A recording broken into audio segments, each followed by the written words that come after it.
Ok, irmãos, vamos dar seguimento aqui a nosso tempo de estudos no Evangelho de Mateus. Eu vou pedir que você abra em Mateus capítulo 15 e também em Marcos capítulo 7, porque nós vamos usar os dois textos hoje.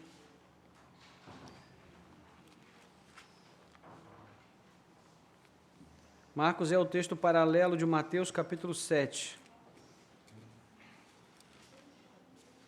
Quando nós falamos de texto paralelo, nós queremos dizer que nós estamos nos referindo àquelas passagens bíblicas que estão presentes em mais de um livro, de um evangelho no caso, né? Então, existem passagens bíblicas, por exemplo, como multiplicação dos pães, que a gente encontra nos 4 evangelhos. Então, se você ler em Mateus, então significa que Marcos, Lucas e João são textos paralelos, né, de Mateus.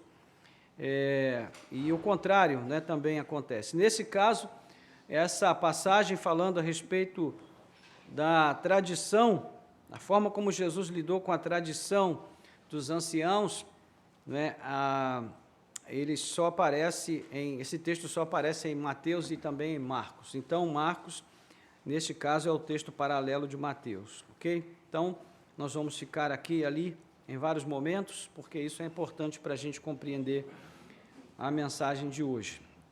Nossa lição hoje é a 32ª e o subtítulo, né, o título principal daqui é o Evangelho do Grande Rei, e o subtítulo hoje é a verdadeira essência da fé, ok?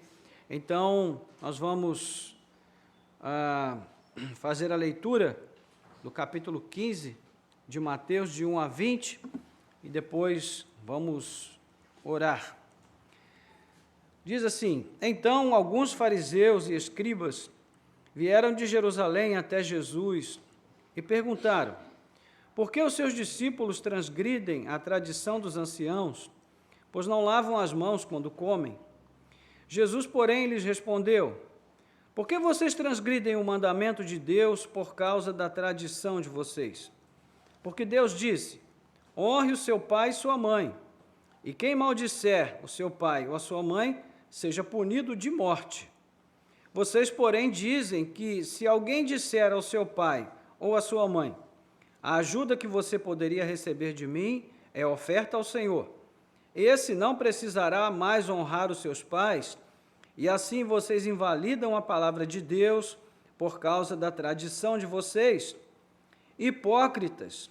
Bem profetizou Isaías a respeito de vocês, dizendo: Este povo me honra com os lábios, mas o seu coração está longe de mim. Em vão me adoram, ensinando doutrinas que são preceitos humanos. E convocando a multidão, Jesus disse: Escutem e entendam, o que contamina a pessoa não é o que entra pela boca, mas o que sai da boca. Isto sim contamina a pessoa. Então, aproximando-se dele, os discípulos disseram: Sabia que os fariseus, ouvindo o que o Senhor disse, ficaram escandalizados?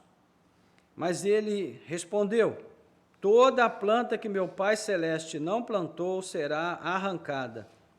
Esqueçam os fariseus, são cegos, guias de cegos. Ora, se um cego guiar outro cego, ambos cairão num buraco. Então Pedro disse a Jesus: Explique-nos esta parábola. Jesus, porém, disse: Também vocês ainda não entenderam? Não compreendem que tudo que entra pela boca desce para o estômago e depois é eliminado? Mas o que sai da boca vem do coração, e é isso que contamina a pessoa. Porque do coração procedem maus pensamentos, homicídios, adultérios, imoralidade sexual, furtos, falsos testemunhos, blasfêmias. São estas as coisas que contaminam a pessoa, mas o comer sem lavar as mãos não a contamina. Ok? Nós vamos orar. Nosso Deus e Pai, graças te damos pela tua palavra. Obrigado, Senhor, pelo privilégio de termos novamente essa oportunidade de aprendermos um pouco mais acerca do Evangelho de Cristo, à luz do que Mateus deixou escrito para nós. Ó Deus, te agradecemos pela alegria de podermos receber a Tua palavra, ó Deus, de forma tão tranquila, sem nada que venha nos tirar a liberdade. Nós te agradecemos por ela também e te louvamos, ó Deus, por termos a Bíblia Sagrada em nossa língua, de tal maneira que nós podemos ler e compreender aquilo que ela diz. Mas te pedimos, Senhor, que aquilo que for difícil para nós, o Teu Espírito venha iluminar as nossas mentes, os nossos corações, de tal maneira que nós sejamos capacitados a compreender o que a Tua palavra está nos dizendo e que, Senhor, não haja nada que seja capaz de roubar, Senhor, a reta compreensão daquilo que será exposto nesta manhã. Nós te pedimos e te agradecemos. Em nome de Jesus, amém. Glória a Deus. Irmãos, nós temos, ao longo desses últimos anos, temos procurado seguir com a nossa denominação a partir da orientação da teologia reformada, não é?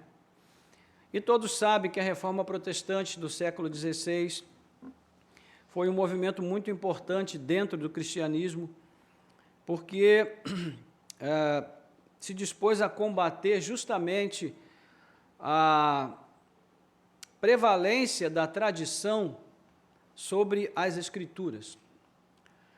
Com o tempo, tudo aquilo que foi formulado em termos de doutrina cristã, teologia cristã, pelos pais da igreja, com o tempo, o catolicismo passou a considerar essas tradições, ou seja, esse corpo de ensinamentos, de doutrinas, e muitas delas iam contra o que diz a própria Escritura, porque com o tempo isso começou a acontecer.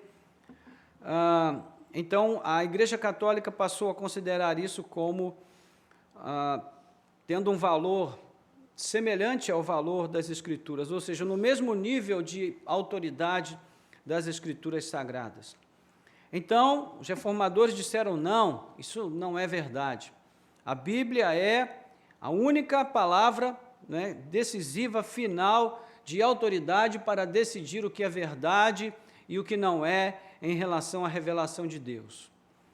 E com base nisso, a gente conhece a história, sabemos que houve mártires como John Huss, como Jerônimo Savonarola e outros que, muito antes de Lutero, se levantaram contra todas essas coisas, e essas tradições iam desde questões elaboradas teologicamente, quanto a questões simples, como a venda de indulgências, por exemplo, onde se acreditava que, se uma pessoa pagasse uma determinada quantia, ela poderia ter os seus pecados expurgados, Então, essas coisas eram cridas pelo povo, porque era assim que era ensinado a eles.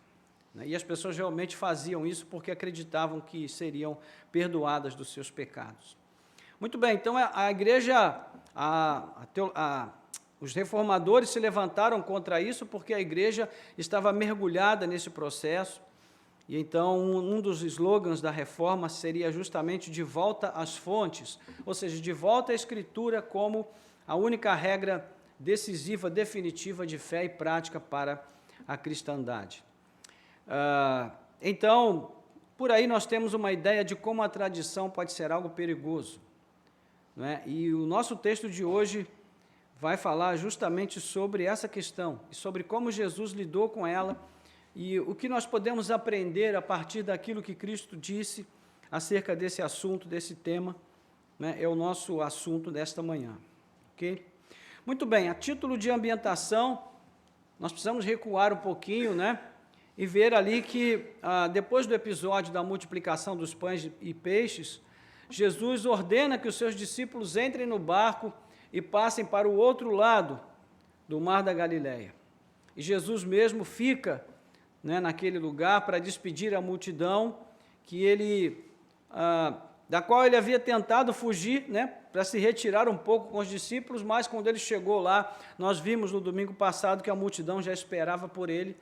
Então ele ficou para se despedir dessa multidão e para também ter um tempo de oração sozinho no monte.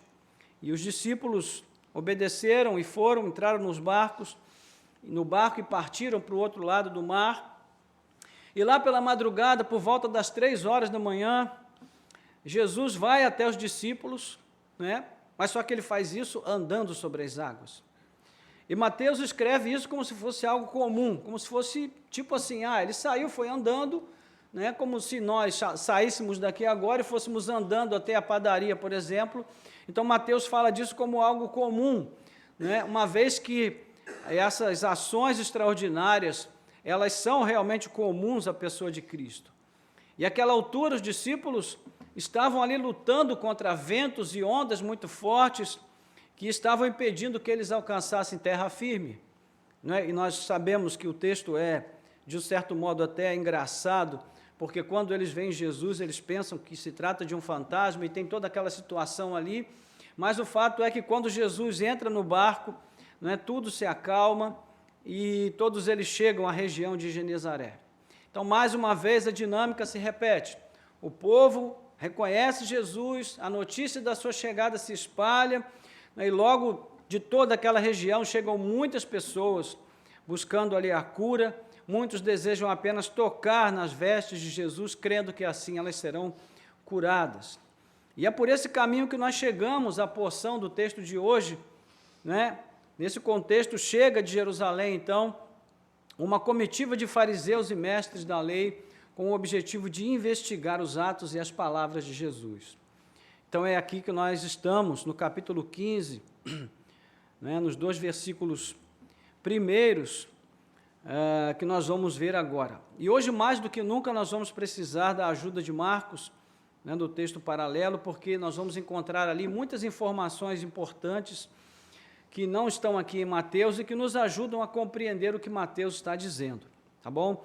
Então, vamos ler aí versículos 1 e 2, novamente, que diz: Então, alguns fariseus e escribas vieram de Jerusalém até Jesus e perguntaram: Por que os seus discípulos transgridem a tradição dos anciãos, pois não lavam as mãos quando comem?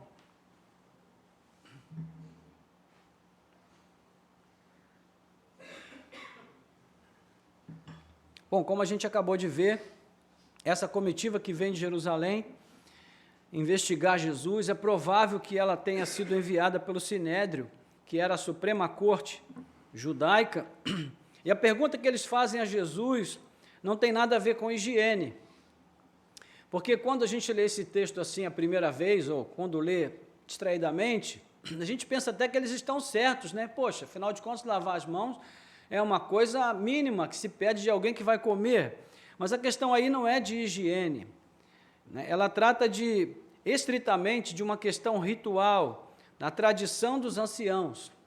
Então, se você olhar no texto de Marcos, e aí a gente já vai começar a trabalhar com Marcos, você vai ver que o texto de Marcos, ele traz bastante informações a esse respeito, né? Capítulo 7, de 1 a 5, que diz assim: Os fariseus e os escribas, vindo de Jerusalém, reuniram-se em volta de Jesus. Eles viram que alguns dos discípulos de Jesus comiam pão com as mãos impuras, isto é, sem lavar, porque os fariseus e todos os judeus, observando a tradição dos anciãos, não comem sem lavar cuidadosamente as mãos.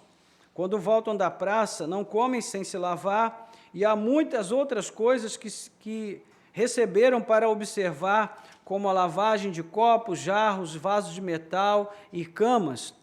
Os fariseus e os escribas perguntaram a Jesus: por que os seus discípulos não vivem conforme a tradição dos anciãos, mas comem com as mãos impuras? Então veja quanta coisa Marcos acrescenta aí à narrativa de Mateus. Primeiro, ele destaca que os fariseus e os mestres da lei, eles observam que os discípulos comiam com as mãos impuras e não sujas. Então a questão aqui não é de higiene, mas a questão é ritual, a impureza, né, que determina aqui essa crítica dos escribas e fariseus. Ele também mostra, Marcos, que a lavagem ritual cuidadosa das mãos era observada pelo povo em geral em obediência à tradição dos anciãos. Então, por exemplo, se eles fossem à feira e ali encostassem num gentio, era suficiente para eles se tornarem imundos, né? Ou por qualquer outra razão, mais simples que fosse. Então, chegando em casa, eles precisavam lavar bem as mãos antes de comer ou de qualquer outra coisa, e em muitos casos eles até tomavam um banho completo, um banho ritual. E Marcos ainda acrescenta que todo judeu, nos dias de Jesus, ao chegar do mercado, então, né, ele tinha essa prática, né, e por fim, ele diz que essa era apenas uma de muitas das regras de purificação instituídas pela tradição. Versículo 4, segunda parte. Agora, em que consiste realmente a tradição dos anciãos? Bom, se você voltar comigo lá em Êxodo, capítulo 30, versículo 18, vamos ver. Êxodo 30, versículo 18.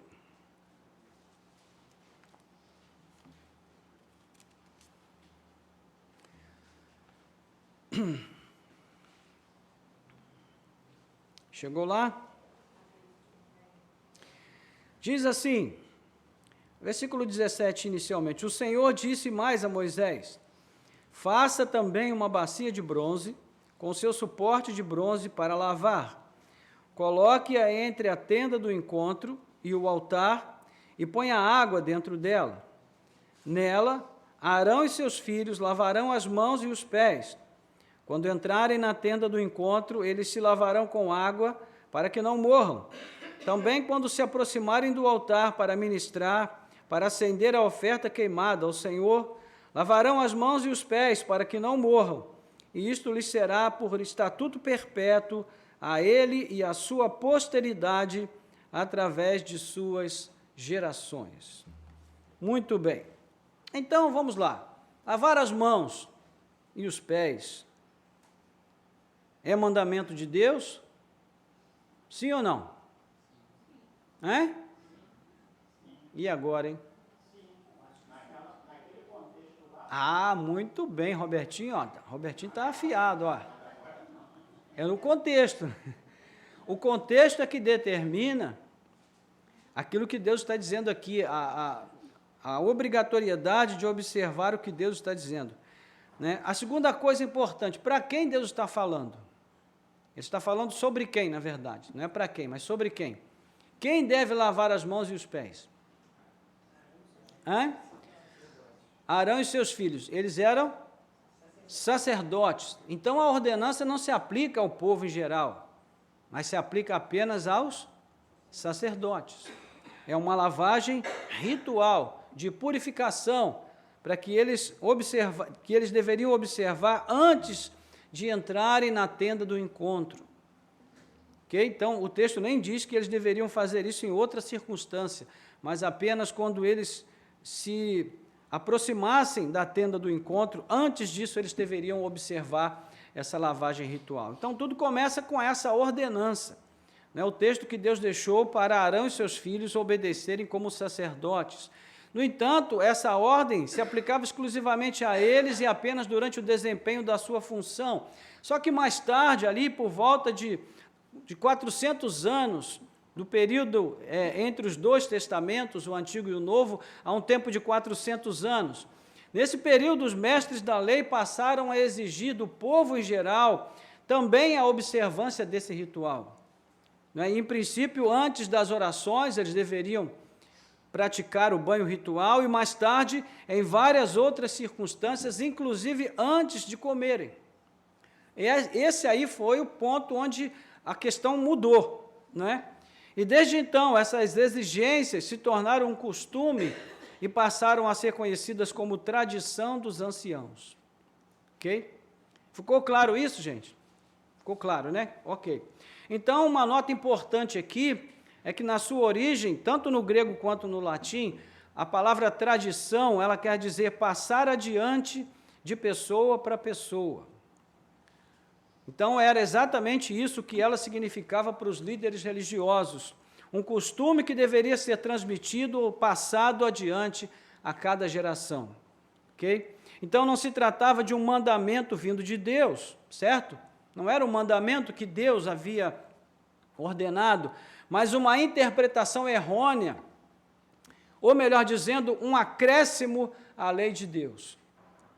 Porém, irmãos, os anciãos consideravam essa tradição tão santa e tão irrefutável quanto a própria lei. E por isso, a desobediência de qualquer uma dessas regras era considerada por eles como pecado. Então, isso era algo muito grave, que deveria ser punido. Por isso é natural que os fariseus e os escribas tenham estranhado o fato de Jesus e os seus discípulos comerem sem lavarem as mãos, observando essa tradição dos anciãos, sem observar a lavagem ritual. Mas como Jesus responde a esse questionamento, é o que nós vemos aí nos versos seguintes, 3-9, que diz assim: Jesus, porém, lhes respondeu: por que também vocês transgridem o mandamento de Deus por causa da tradição de vocês? Porque Deus disse: honre o seu pai e a sua mãe, e quem maldisser o seu pai ou a sua mãe seja punido de morte.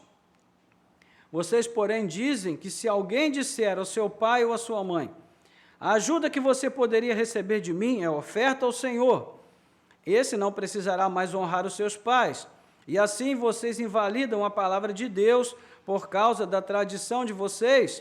Hipócritas, bem profetizou Isaías a respeito de vocês, dizendo: este povo me honra com os lábios, mas o seu coração está longe de mim, e em vão me adoram, ensinando doutrinas que são preceitos humanos. Jesus não devolve uma resposta, ele devolve uma pergunta. E ele mostra que uma tradição não deve ser observada se ela vai contra o que diz o mandamento do Senhor. Essa é a questão aqui. O que ele quer mostrar é a incoerência ou até a incompatibilidade da tradição dos anciãos com a lei de Deus, não é? Isso aqui nós vamos observar em vários momentos. Questão do sábado, por exemplo, quando Jesus cura um homem que está enfermo ali na sinagoga, e eles criticam Jesus por ter curado no sábado, e Jesus diz: espera aí, o que é mais importante? A tradição de vocês ou o bem-estar de uma pessoa? O que é mais importante? Que os discípulos colham espigas para saciar a sua necessidade, a sua fome, o seu apetite, o desejo a necessidade de manutenção, de saúde, de bem-estar, ou a observância de tradições. Então, tudo isso está na ordem do dia, em todos esses debates de Jesus com as autoridades do povo, não é? Mas em que sentido essa tradição está desobedecendo o mandamento de Deus? A questão está focada aí nos versos 4 e 6, quando Jesus fala a respeito do mandamento de honrar o pai e a mãe, não é? E aí, para a gente entender isso, a gente precisa também lembrar dos 10 mandamentos. E quando nós vemos em Êxodo capítulo 20, versículo 12, nós vemos este mandamento. Jesus está se referindo aqui a esse mandamento específico, que mais tarde vai ser repetido com um acréscimo. No capítulo 21 e 17 de Êxodo, o texto vai dizer também que aquele que desonrar os seus pais, ele deve ser executado. Simples assim. E de acordo com o que nós temos nessa narrativa, nós podemos concluir que, embora a vinda de Jesus tenha abolido muitas leis cerimoniais do passado, esse mandamento continuava em vigor nos seus dias. E deveria continuar valendo até o fim dos tempos.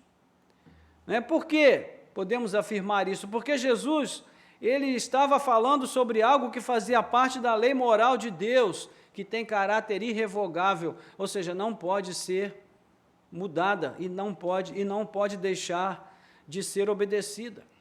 Ela está valendo, e quem transgredir se coloca em risco de sofrer as sanções previstas, que é o quê? A pena capital, a execução. E de acordo com a maneira como Jesus aplica esse mandamento ao texto de Mateus e Marcos, o dever de honrar os pais envolve até o sustento financeiro deles, caso haja necessidade. Paulo vai desenvolver isso lá em Timóteo, capítulo 1, versículos 5, 4 e 8. Imagine se a igreja começasse a retomar essa compreensão e a colocar isso em prática. Como é que as pessoas se relacionam com os pais hoje, irmãos? Até mesmo muitos crentes, talvez até a maioria. Infelizmente, os pais, quando ficam velhos e mais precisam do apoio e do cuidado da parte dos filhos, em muitos momentos eles são abandonados. Eles se tornam um peso, não é?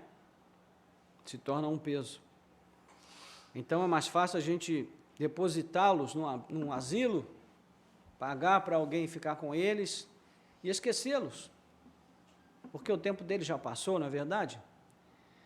Então veja como isso, irmãos, à luz daquilo que Cristo considera ser justo e verdadeiro, como a palavra de Deus determina, é um pecado terrível, passível de execução.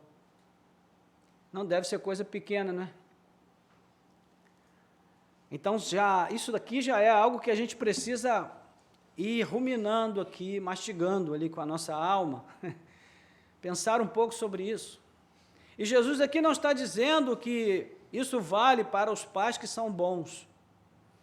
Ele não está dizendo que vale para os pais que ainda têm consciência do que estão dizendo. Ele não diz que serve para os pais saudáveis.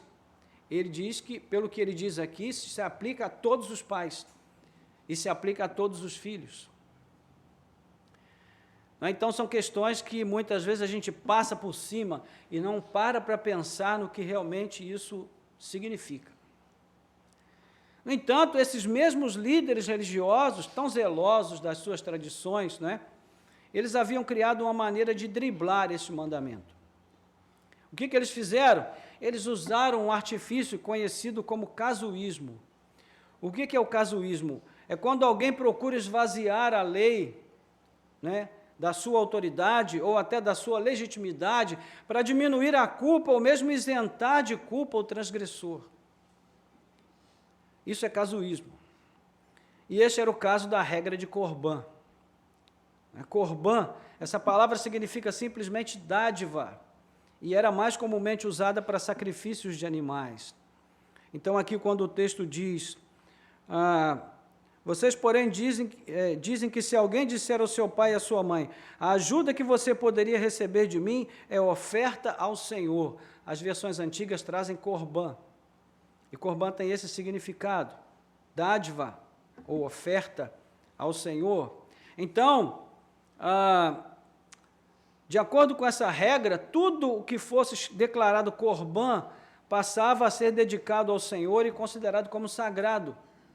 E se era sagrado, dedicado ao Senhor, se uma pessoa fizesse essa declaração de propriedade, em relação a uma propriedade ou a uma quantia, né, a um valor em dinheiro, tudo que fosse declarado então como Corbã dedicado ao Senhor, nem a propriedade, nem aquela quantia ou qualquer outra coisa poderia ser empregada para outro fim que não fosse como oferta ao Senhor.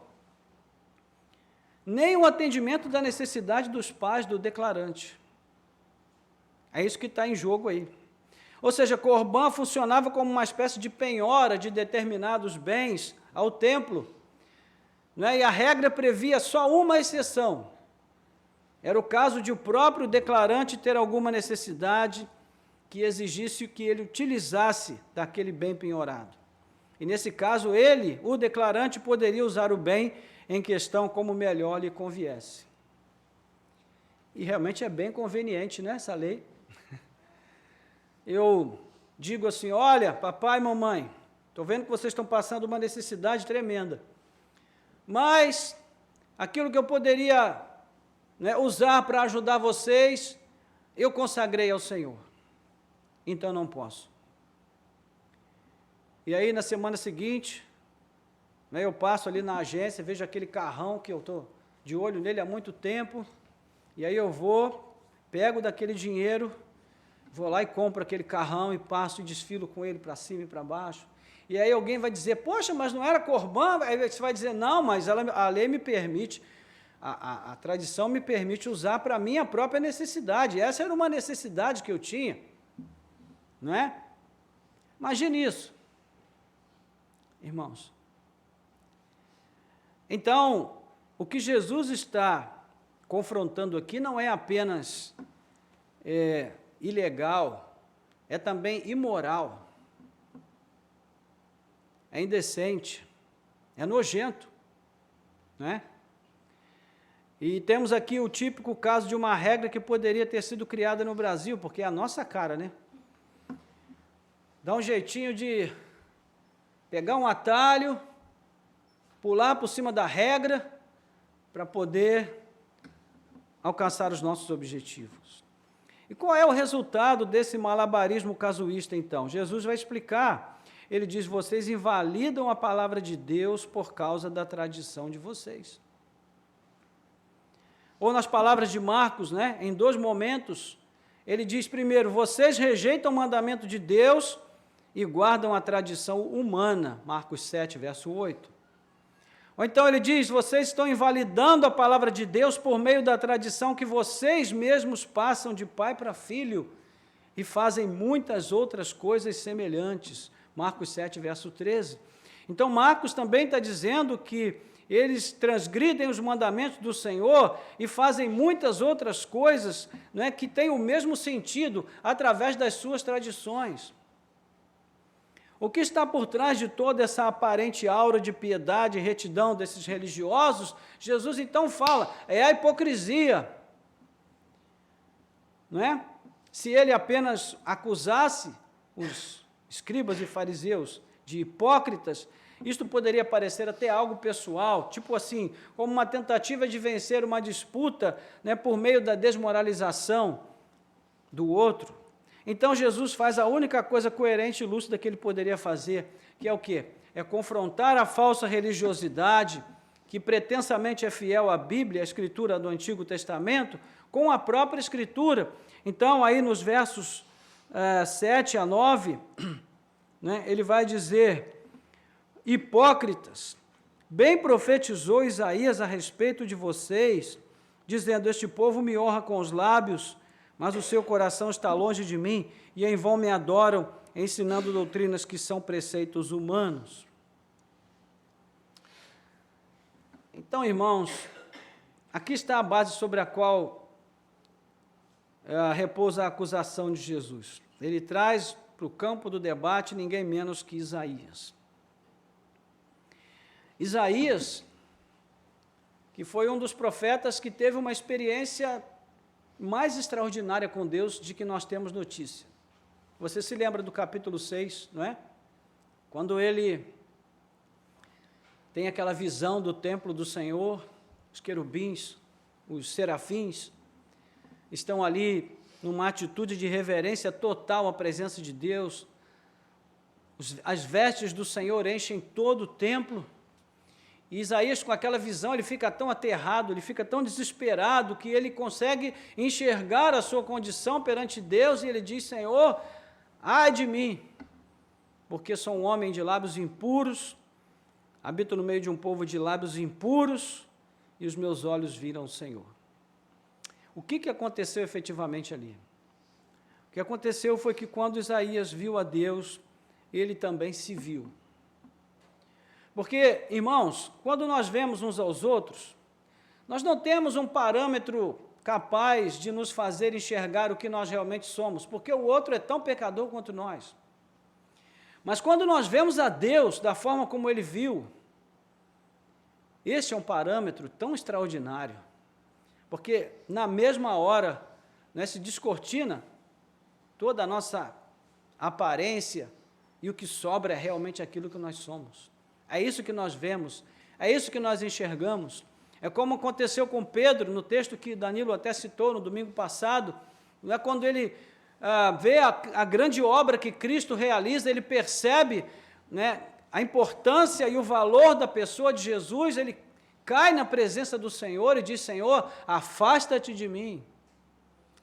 Então esse Isaías, que através dessa experiência com Deus, teve uma visão tão clara de quem ele era, se tornou uma pessoa capaz de perceber a hipocrisia em todo canto. Porque ele também foi hipócrita, certamente, durante muito tempo, até que ele teve um encontro real com o Senhor, e ali ele se viu, né? Porque todo ser humano tem um quê de hipocrisia no seu coração, até que tenha um encontro real com o Senhor. E aquela situação mudou o coração do profeta. E quando nós chegamos com Isaías, no momento em que ele vai confrontar o povo, ele vai então dizer, lá na frente, olha, vocês são pessoas que me honram com os lábios, mas o coração de vocês está longe de mim, o Senhor falando por meio do profeta. E aqui está a verdadeiro sentido do nosso texto, nessa porção que Jesus vai citar de Isaías. E a título de ilustração, o que nós vemos nesse debate é algo semelhante a uma luta de boxe, por exemplo. Primeiro os fariseus e escribas golpeiam Jesus, aquele direto, e Jesus consegue se esquivar, e ele contra-ataca. E o contragolpe dele é tão forte que os escribas e fariseus ficam atordoados, agonizantes. E o que acontece em seguida é que Jesus desfere aquele chamado golpe de misericórdia, e ele vai nocautear os fariseus e mestres da lei. Aí vem o verso 7, quando ele diz, vocês são hipócritas. E então, em seguida, ele cita o texto de Isaías. Esse texto aqui, irmãos, é um texto do 8º século antes de Cristo, quando aquele profeta confrontava o antigo Israel por causa da sua hipocrisia, e lá também os líderes e o próprio povo falavam a linguagem religiosa adequada, diziam aquilo que se esperava de uma pessoa religiosa, mas as suas práticas não eram boas. Eles praticavam a injustiça quando falavam de justiça, falavam da verdade, mas viviam de mentiras. Agiam com arrogância e indiferença com os outros, mas falavam de amor. Parece o que acontece hoje nas redes sociais, irmãos? As pessoas hoje, para destilar o ódio, elas falam de amor. Então, é muito interessante a gente perceber como essas coisas são antigas. Enfim, os seus lábios cantavam louvores a Deus, mas o seu coração estava bem longe dele.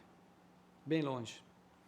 E Jesus está dizendo aos seus acusadores, vocês agem da mesma forma, vocês são os novos hipócritas.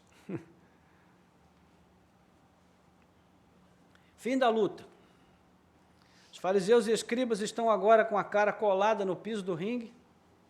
Os maqueiros entram, levam o corpo sem sentidos para receber os primeiros socorros. E os acusadores de Jesus não dizem mais nenhuma palavra no texto. Eles se calam. E agora Jesus se volta para a multidão que o cerca e também para os seus discípulos.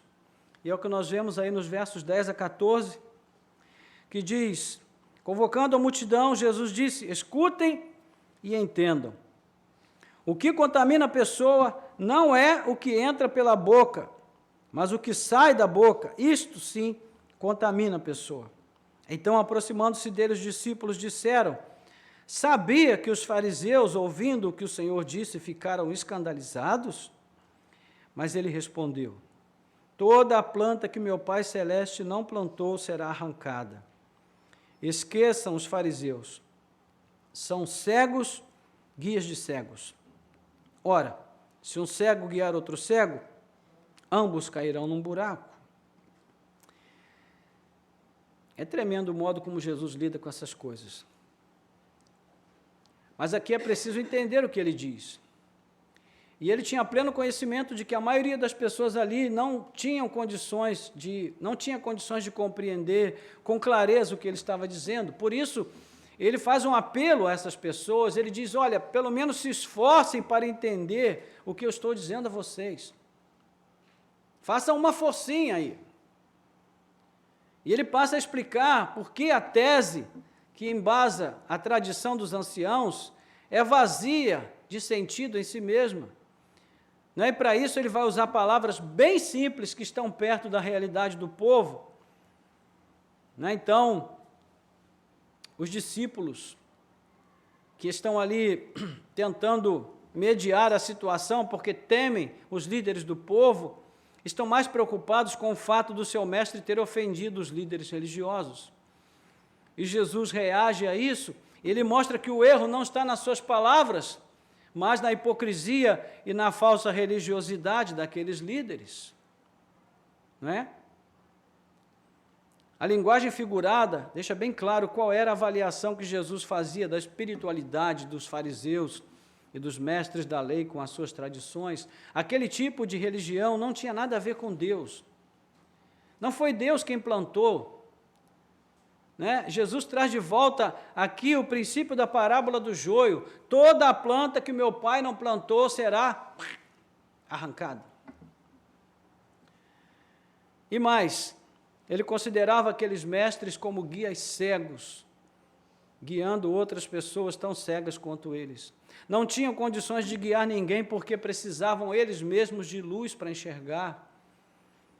Então, quem quer que se deixasse guiar por esses líderes, acabaria caindo com eles no buraco, né, na vala comum da religiosidade frívola e sem vida. E, por fim, até os seus discípulos se mostram tardios para entender o que o mestre diz, né, versículo 15, quando ele diz aí: então Pedro disse a Jesus, explica-nos esta parábola.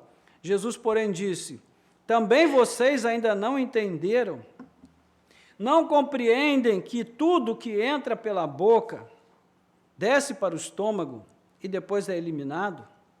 Mas o que sai da boca vem do coração, e é isto que contamina a pessoa, porque do coração procedem maus pensamentos, homicídios, adultérios, imoralidade sexual, furtos, falsos testemunhos, blasfêmias. São estas as coisas que contaminam a pessoa, mas o comer sem lavar as mãos não a contamina.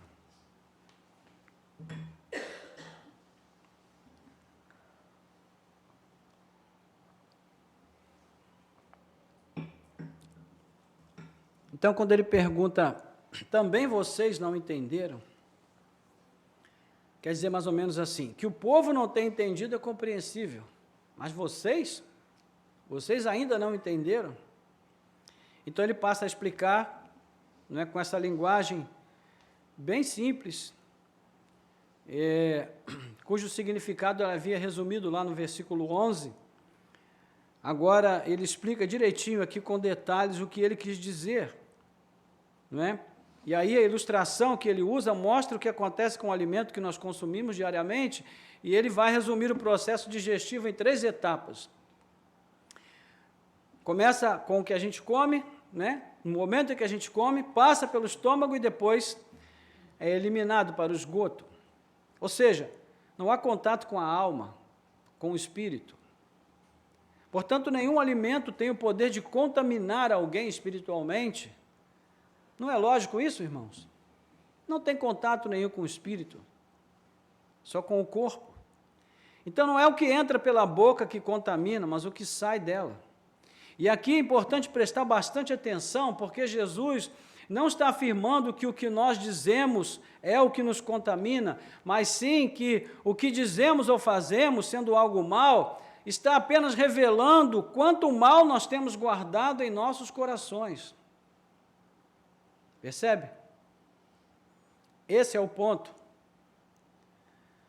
Então é ali que se encontra o verdadeiro mal, o mal potencial que todos nós temos lá no íntimo.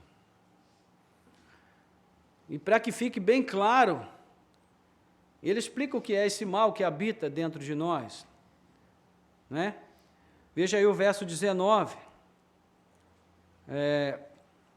Porque do coração procedem o quê? Maus pensamentos, que mais? Homicídios, adultérios, imoralidade sexual, que mais? Furtos, falsos testemunhos, blasfêmias. O que Jesus está dizendo aqui é o seguinte: o assassino não cometeria homicídio se o homicídio não fosse primeiro planejado no seu coração. ele não faria isso. Não é? O adúltero não adulteraria se o adultério não fosse primeiro parte do seu coração, se ele primeiro não planejasse aquilo no seu íntimo, se ele não acalentasse esse desejo mal no seu coração e não transformasse esse desejo em uma intenção e da intenção a atitude. Ou seja, tudo começa com o que está no coração. E por aí vai. Todos esses outros modos, não é, que ele vai mostrar em que o mal se manifesta no nosso íntimo, em Marcos a lista é bem maior. Vamos então a Marcos, para a gente ver que a lista de Marcos não é tão econômica assim. Versículo 21 em diante. Veja aí. Porque de dentro do coração das pessoas é que procedem os maus pensamentos, as imoralidades sexuais, os furtos, homicídios, adultérios, avareza, maldades, engano, libertinagem, inveja, blasfêmia, orgulho, a falta de juízo. É bastante, né? Então, Jesus já havia falado sobre isso em Mateus anteriormente, no capítulo 12, 33 a 34, se você quiser voltar aí, Mateus 12, 33 a 34. Vamos ler juntos? Chegou lá? Vou esperar vocês chegarem lá.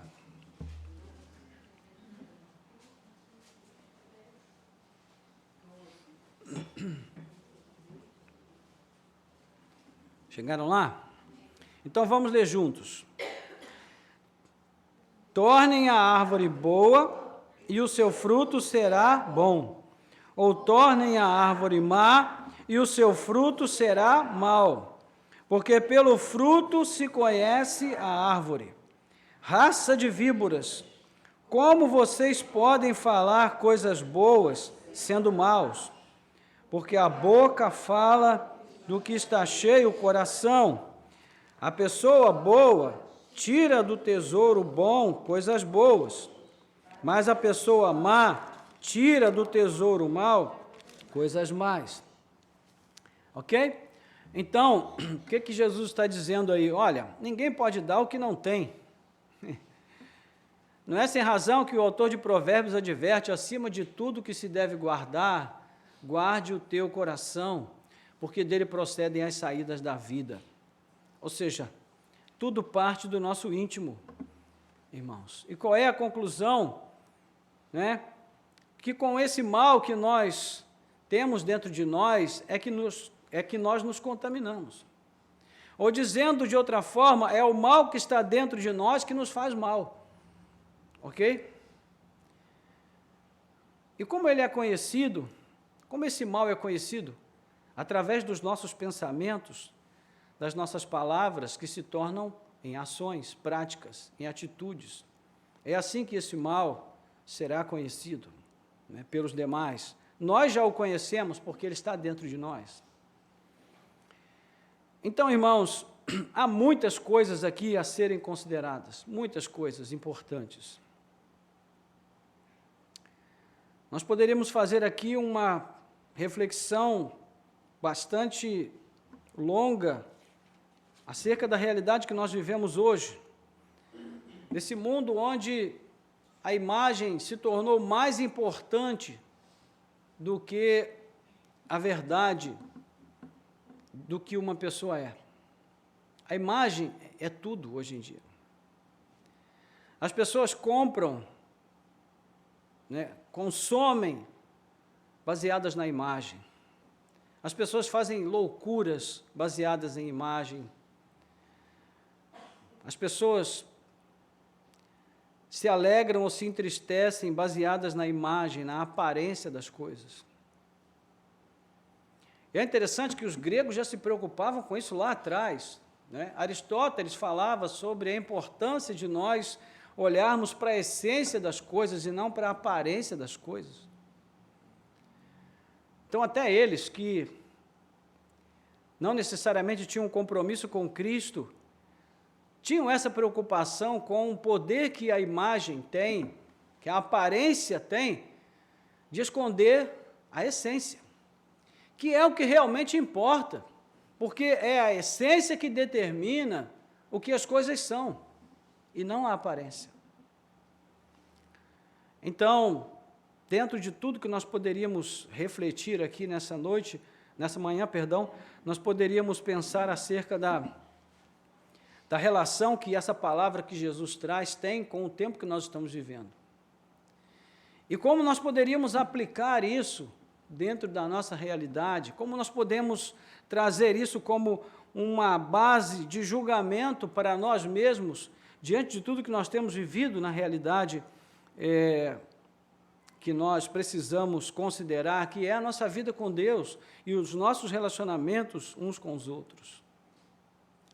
Mas eu quero separar aqui apenas 3 pontos para a gente pensar e depois nós vamos partir para a conclusão. O primeiro ponto é o seguinte, irmãos, a tradição em si não é algo ruim. Não devemos pensar que toda tradição é ruim em si mesma e deve ser desprezada, não. É por meio das tradições que nós criamos e também que nós aprendemos e guardamos muitos conceitos e verdades importantes. Por exemplo, na Bíblia nós encontramos tradição no seu aspecto positivo. Lá em 1 Coríntios capítulo 11, versículo 2, vamos ver, 1 Coríntios capítulo 11, versículo 2, Paulo vai dizer, eu os elogio porque em tudo vocês se lembram de mim e retêm as tradições, assim como eu as transmiti a vocês. Depois, 2 Tessalonicenses, capítulo 2, versículo 25. 2 Tessalonicenses 2, 25. Aliás, perdão, é segunda ou é primeira? 1 Tessalonicenses, isso, 2, 25. Não, perdão, não é 2,25, não, é 2,15, irmãos. 2,15. 2 Tessalonicenses 2,15, agora está certo. Diz assim, pois, irmãos, fiquem firmes e guardem as tradições que lhes foram ensinadas, seja por palavra, seja por carta nossa. E também,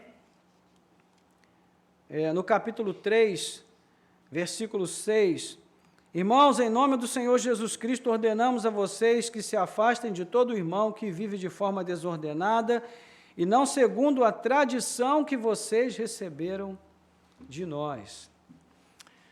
Então, veja, a tradição não é uma coisa ruim em si mesma. Nesse caso aqui, a tradição significa a interpretação correta, inspirada das Escrituras, e aqui especificamente se refere à forma ou à ordem de culto ordenada pelos apóstolos, no caso de 1 Coríntios, e no caso de Tessalonicenses, ao conjunto de doutrinas recebidas de Cristo e ensinadas pelos apóstolos às igrejas. Ok? No nível mais comum, a Igreja de Cristo segue e também transmite suas tradições. Nós temos os nossos horários de culto. Você já viu em algum lugar do Evangelho dizendo assim, a Igreja Cristã Nova Vida de Cabo Frio deve começar a sua escola dominical às 10 da manhã. Já encontrou isso escrito em algum lugar? Não. E por que nós fazemos isso? Por tradição. Nós nos habituamos a esse horário que nós estabelecemos, na verdade agora é 9, né? Então, você não ia encontrar mesmo, porque já mudou outra vez, para 9 horas. Então, a nossa tradição voltou para as 9, que era assim antes da pandemia. Os nossos símbolos litúrgicos,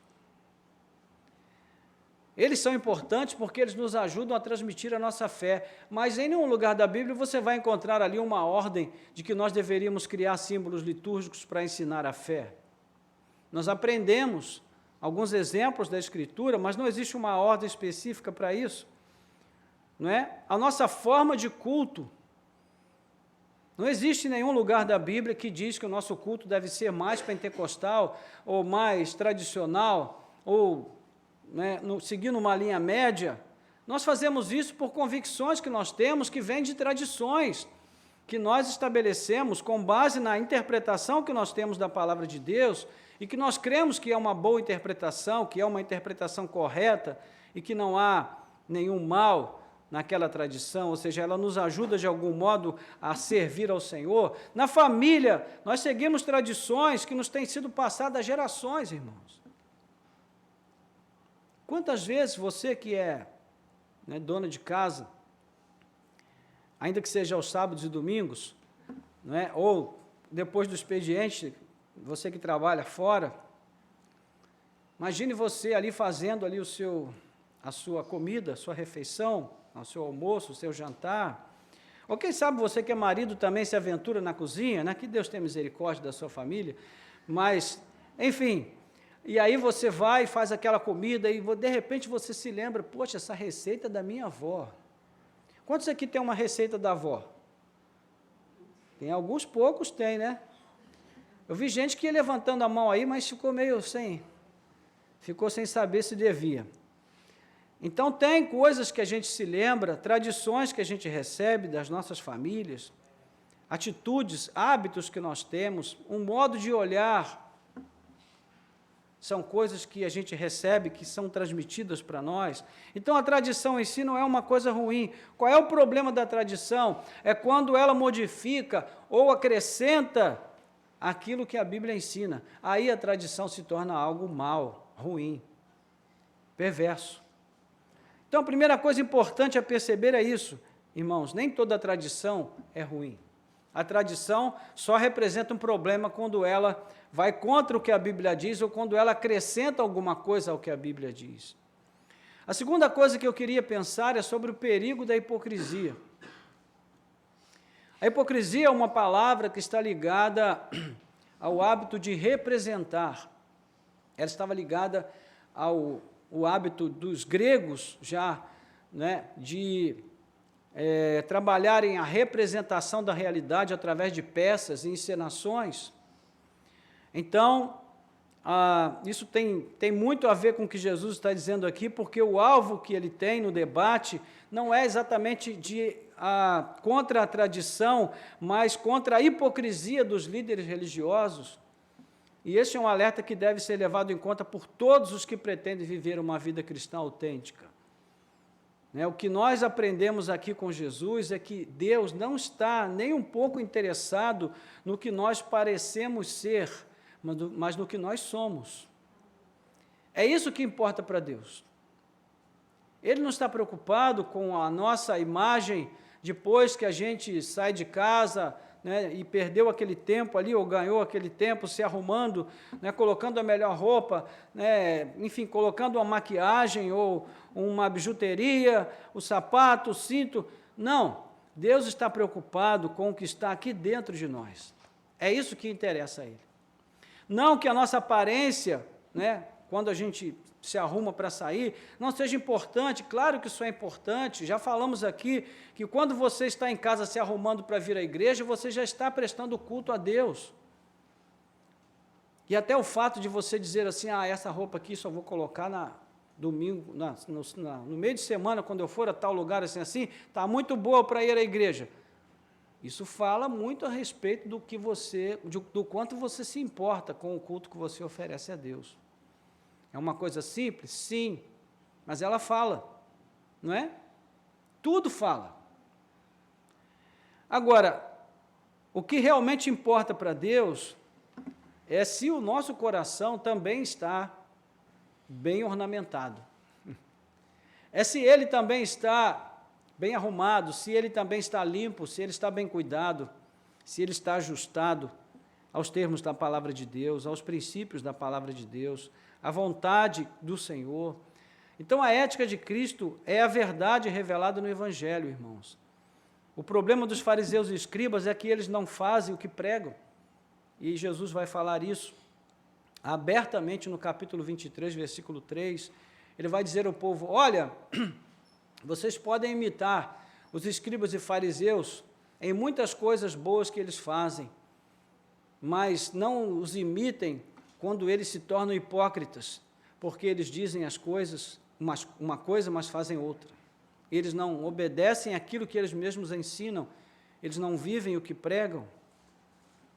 Então, a questão fundamental é, nas palavras de Grant Osborne, quando ele diz, Quando a aparência que projetamos para os outros tem prioridade sobre a realidade de quem somos diante de Deus, estamos vivendo uma mentira e enfrentaremos o julgamento divino. Vou repetir. Quando a aparência que projetamos para os outros tem prioridade sobre a realidade de quem somos diante de Deus, estamos vivendo uma mentira e enfrentaremos o julgamento divino. Ou seja, quando a imagem que nós estamos vendendo para as pessoas se torna mais importante para nós do que a verdadeira imagem do que somos perante Deus, isso quer dizer que a gente está vivendo uma mentira. E nós corremos o risco de enfrentarmos o julgamento divino, não é? Em terceiro lugar, nós devemos ser o que fazemos e devemos fazer o que somos. Ou seja, deve haver correspondência entre o que somos e o que fazemos. Precisamos atender ao convite do apóstolo Paulo, quando ele diz: celebremos o Cordeiro Pascal, não com o velho fermento do mal e da maldade, mas com o pão sem fermento, o pão da sinceridade e da verdade. Quando a nossa mente ou o nosso coração está firmado em Cristo realmente, então as nossas intenções, palavras e ações são boas. O que nos cabe nesse sentido é buscar diariamente, irmãos, a transformação da nossa mente, como Paulo diz em Romanos 12, versículo 2. Isso aqui é algo que só Deus pode fazer, nós não podemos nos transformar. Mas o que nós podemos fazer é pedir a Ele que nos transforme, além de perseguir esse alvo por meio das disciplinas espirituais. Não adianta eu pedir a Deus que me transforme sem ler a Bíblia, sem orar, sem falar com Deus, sem buscar a comunhão, porque em tudo isso nós aprendemos. Então, veja bem, acolher as tradições humanas ou a palavra de Deus é uma escolha que a gente deve fazer. E a verdade ou a mentira do que somos e fazemos vai depender dessa escolha. Ok? É interessante quando Paulo fala da sinceridade, e nós já falamos aqui muitas vezes que essa palavra sinceridade, ela tem relação com o hábito antigo de fazer máscaras. Antigamente usava-se muito, aquela prática do baile de máscaras, e a sinceridade está muito ligada a isso, a você tirar a máscara, de você se mostrar sem máscara, sem engano, sem cosmética, sem fantasia, sem ilusão. E é interessante a gente parar para pensar um pouco sobre isso, porque, veja, qual foi a primeira coisa que o homem fez quando ele pecou? Se esconder. Essa é a prática do ser humano sem Deus, desde então, e será até o fim dos tempos. A nossa tendência, irmãos, é sempre de nos esconder de Deus. Por quê? Porque nós enxergamos a nossa feiura. Nós sabemos onde ela está. Então, ao invés de nós levarmos essa feiura diante de Deus, dizer: Senhor, me ajuda com isso aqui, o que nós fazemos? Nós escondemos a feiura. Nós colocamos ali uma máscara, uma maquiagem, damos um jeito, representamos um papel, e então acreditamos que isso também serve para Deus, mas não serve. Hoje nós não temos mais os bailes de máscara, como se tinha antigamente, Mas hoje nós temos a harmonização facial. Que é o quê, irmãos? Vamos pensar um pouquinho sobre isso. Não é uma maneira de esconder o que eu sou? Sim ou não? Sim. É uma maneira de esconder o que eu sou. E vamos combinar. Em muitos casos é uma maneira muito feia, Porque em muitos casos, ao invés de melhorar, piora muito. Então, assim, o que isso nos faz pensar? Gente, olha, eu não tenho nada de pessoal contra quem quer que seja, que se você estiver pensando em fazer isso, vamos fazer um gabinete primeiro, mas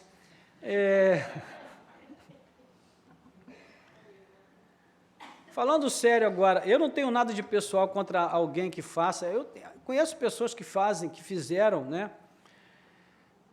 Eu não faria, mas o que eu vejo em tudo isso é uma tentativa de esconder o que eu sou. Mas sabe o que vai acontecer, irmãos? Essa ação, essa atitude, ela vai surtir o efeito durante um tempo. Uma semana, um mês, um ano, 2 anos, 3 anos, 10 anos, mas depois, a rotina vai transformar aquela novidade em uma mesmice. E a insatisfação vai continuar sendo a mesma insatisfação, porque a questão não é resolver a minha cara, a questão é resolver o meu coração. E se isso não estiver bem resolvido, nada que eu fizer aqui vai trazer satisfação e contentamento duradouro para mim. Essas coisas vão passar e passam rápido. Isso é como relacionamentos, né? Trocar um relacionamento porque eu me sinto infeliz não será solução para mim. O que eu preciso fazer é pedir a Deus que troque o que está errado aqui dentro. Porque aquele relacionamento, muito provavelmente, é um bom relacionamento e me faz bem.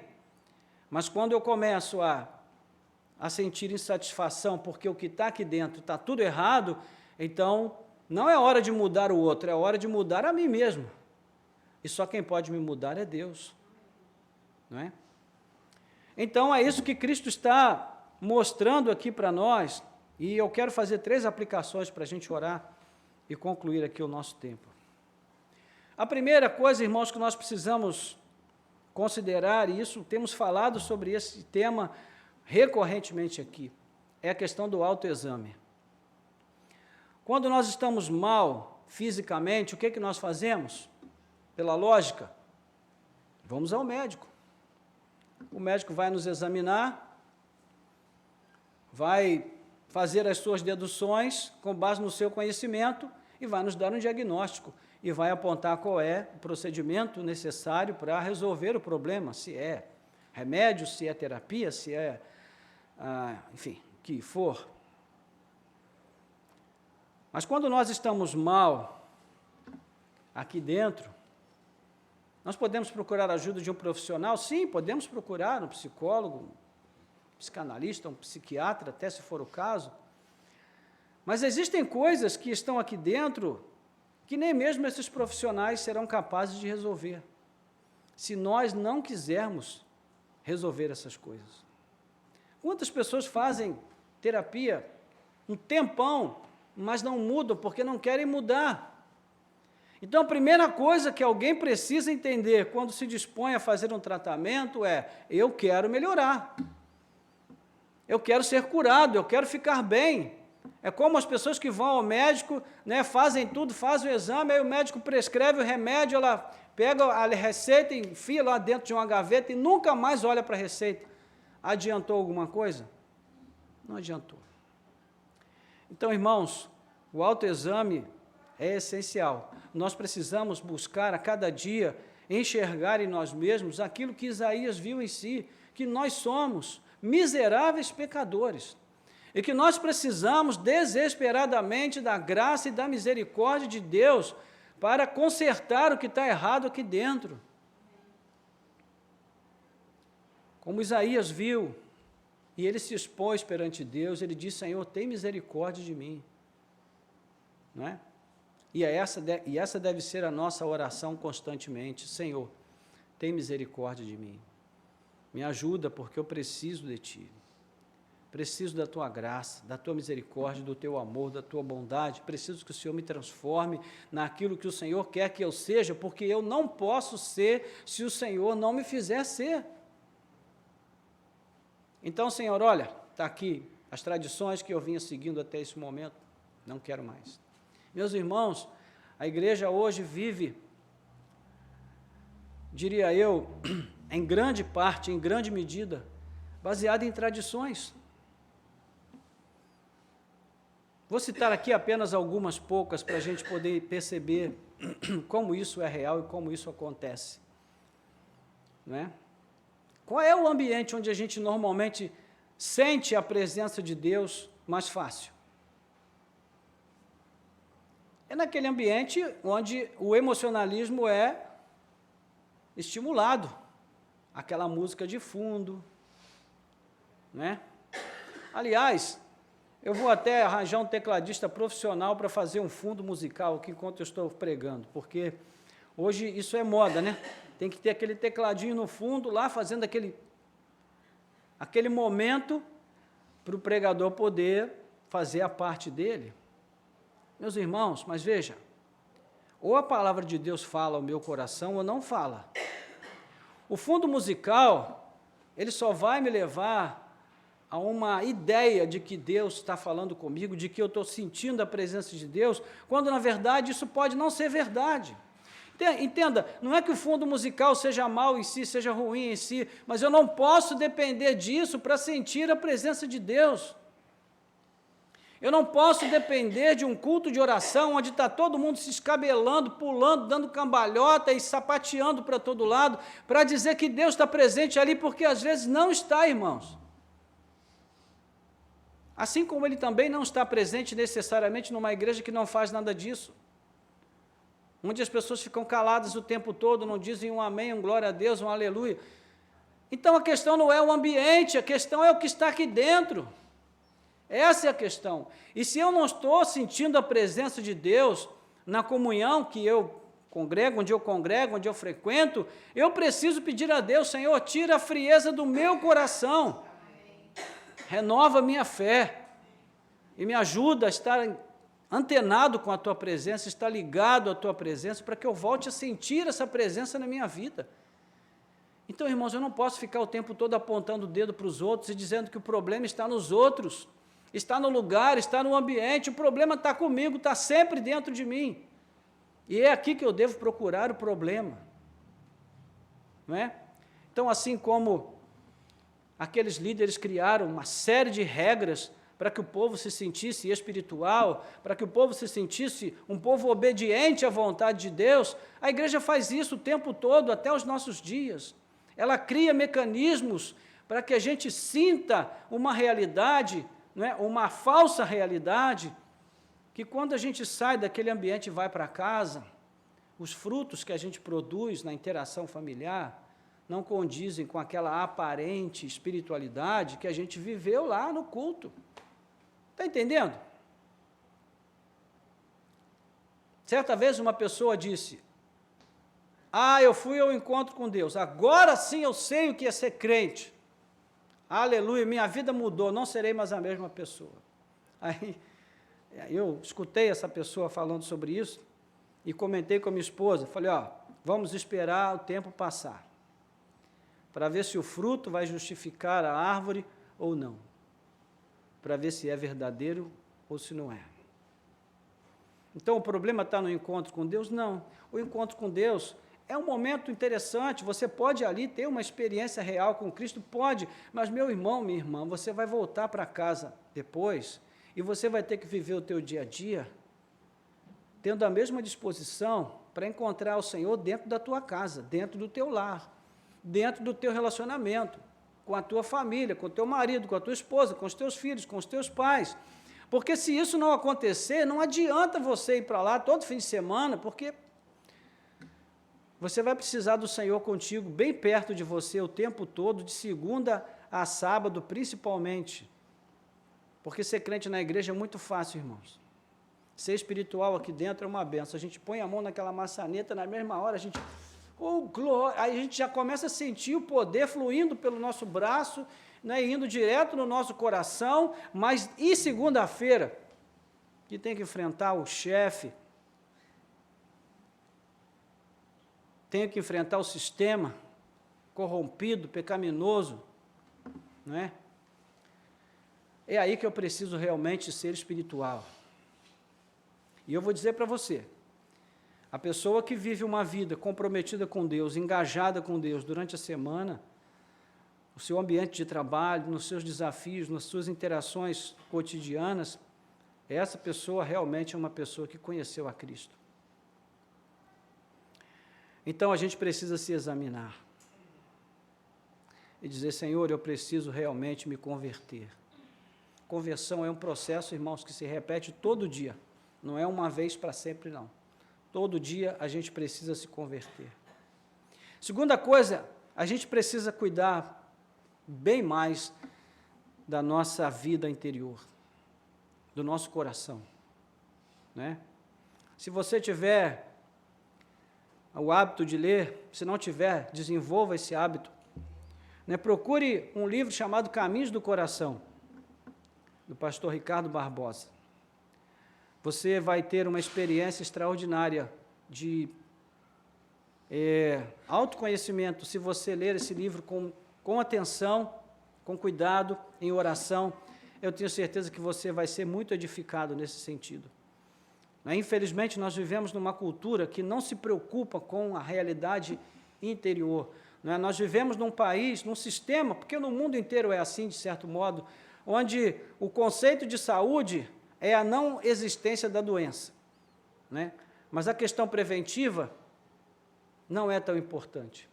A saúde da mente nem se fala, porque isso nem é falado na nossa cultura, na nossa realidade, não é? Então, nós precisamos, irmãos, entender que esse é um caminho de contramão. Nós estamos andando na contramão do sistema ao pensar na nossa espiritualidade, naquilo que está aqui dentro do nosso coração, porque é isso que realmente Cristo quer nos ensinar através dessa reflexão no texto de Mateus. E a terceira e última parte, nós precisamos também abraçar o desafio de abandonar as crendices e superstições. E essa talvez seja a parte mais difícil de todas. Eu me converti numa igreja, né, ultra, mega, hiper pentecostal, e quando eu saí dessa igreja, o grande desafio que eu enfrentei foi conseguir ser cristão fora daquele ambiente totalmente, para dizer o mínimo, vou dizer típico, um ambiente muito típico, né? E para eu conseguir exercitar a minha fé, a minha espiritualidade fora daquele ambiente, foi um desafio muito grande, porque para mim, Deus só estava presente no meio daquela realidade. E olha, você não imagina o que era. Então, meus irmãos, é muito difícil a gente deixar certas crendices, sabe? Tem crente que hoje, quando passa na frente da igreja católica, ainda faz isso ainda, porque não consegue abandonar o negócio, fica agarrado na nossa pele, na nossa alma, né? E a gente não consegue deixar isso, por quê? São crendices que estão no nosso coração desde que a gente é criança, né? E muitas outras coisas que nós poderíamos dizer, irmãos, muitas outras coisas.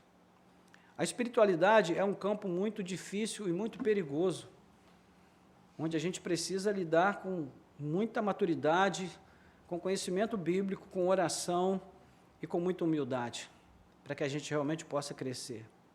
E olha, irmãos, isso daqui repercute na nossa vida como um todo. Tudo melhora quando o nosso coração está alinhado com o propósito de Deus. Amém? Então, isso aqui, irmãos, é a verdadeira essência da fé cristã. É esse caminho do coração, usando aqui o título do livro que nós sugerimos, que a gente precisa fazer. E é um caminho solo, apenas eu e Deus, apenas você e Deus. Curva a sua cabeça, vamos orar.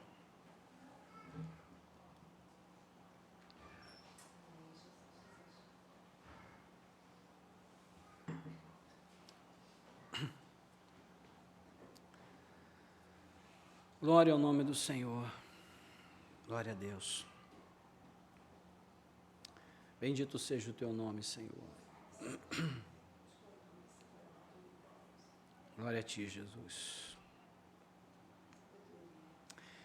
Eu quero ser, Senhor amado, como um vaso nas mãos do oleiro,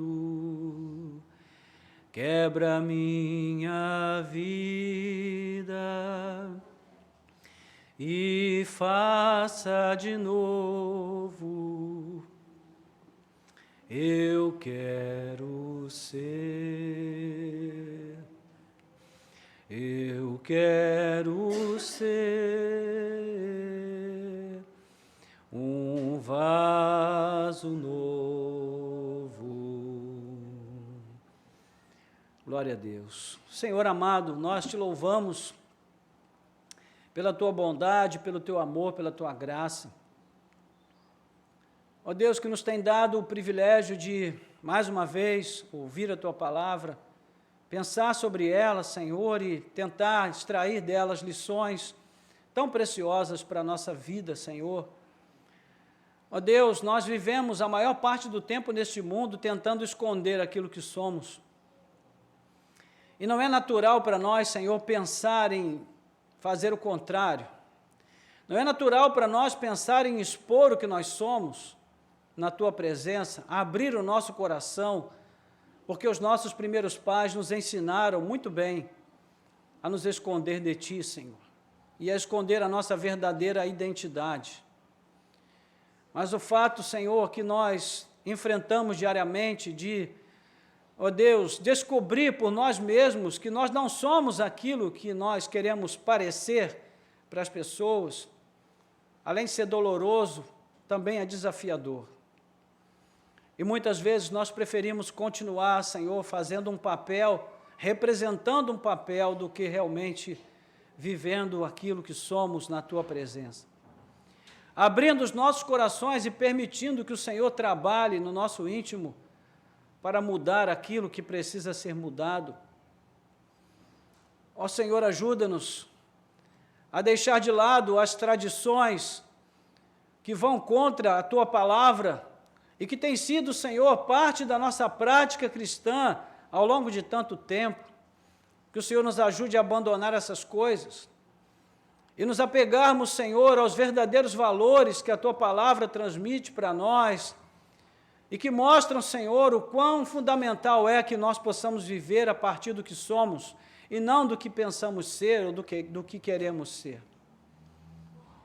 Ajuda-nos, Senhor, a fazer este caminho, o caminho da alma, o caminho do coração, através do qual nós vamos vivendo cada dia por meio do autoconhecimento, que é revelado à medida em que nós vamos conhecendo a Ti, Pai, pois só podemos conhecer a nós mesmos quando Te conhecemos, pois só a luz da Tua presença pode iluminar a escuridão que existe dentro de nós. Ah, Senhor, então, nós Te pedimos, vem iluminar as trevas que existem no nosso coração, e nos ajude, Senhor, a também enxergarmos esta escuridão e procurarmos a cada dia, Senhor, deixá-la aos pés da cruz, porque Cristo, Senhor, já pagou o preço por todas estas mazelas que nós ainda fazemos a questão de carregar sobre os nossos ombros. Então nós Te pedimos, Pai, tem misericórdia de nós, que somos pecadores, que precisamos tanto da Tua graça, da Tua bondade, do Teu perdão, da Tua compaixão, Senhor. Ajuda-nos, ó Deus, a seguirmos nesse caminho da verdade, da sinceridade. Ó Senhor, olhando para o Cordeiro Pascal, que é, Senhor, o nosso modelo, Ele que não procurou, Senhor, viver de aparência um só minuto durante o tempo de sua vida terrena, mas sempre expôs aquilo que era verdadeiramente. Senhor, é certo que nós nunca seremos perfeitos nesse nível, mas nós queremos seguir em busca, ó Deus, da maturidade.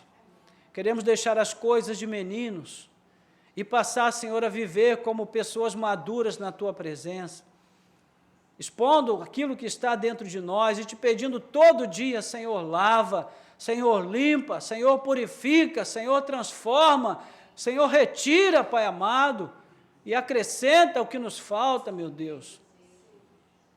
Ó Pai, para que nós possamos ter paz em nosso próprio coração, para que a nossa consciência não nos condene, para que ela não tenha do que nos acusar, e nós possamos, Senhor, ter paz em primeiro lugar, dentro de nós mesmos, para que assim nós também possamos viver em paz com o outro, seja esse outro quem for.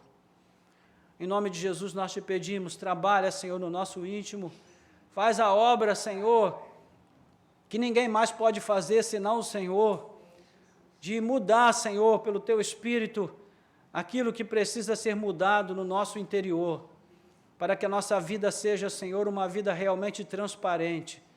Em primeiro lugar, para nós mesmos, Senhor, para Ti, porque Tu enxergas o nosso coração como ele é, e não como nós o mostramos para as pessoas. Ó Deus, então nós Te pedimos em nome de Jesus, aceita, ó Deus, a nossa vida na Tua presença nesta manhã. Recolha, Senhor, esta nossa oração, esta súplica, e atenda, Senhor, este clamor do nosso coração. Porque, ó Deus, de nada valerá, Senhor, continuar vivendo com essa máscara, sendo que no fim ela será tirada, de um modo ou de outro, pela manifestação da Tua presença. E aí, Senhor, não haverá mais tempo de mudança, de transformação, não haverá mais tempo para nada, porque será tarde demais. Então, ajuda-nos, ó Deus, para que nesse tempo de oportunidade, algo novo, ó Deus, real, verdadeiro e duradouro, aconteça no nosso interior. Nós Te pedimos e Te agradecemos, em nome de Jesus. Amém.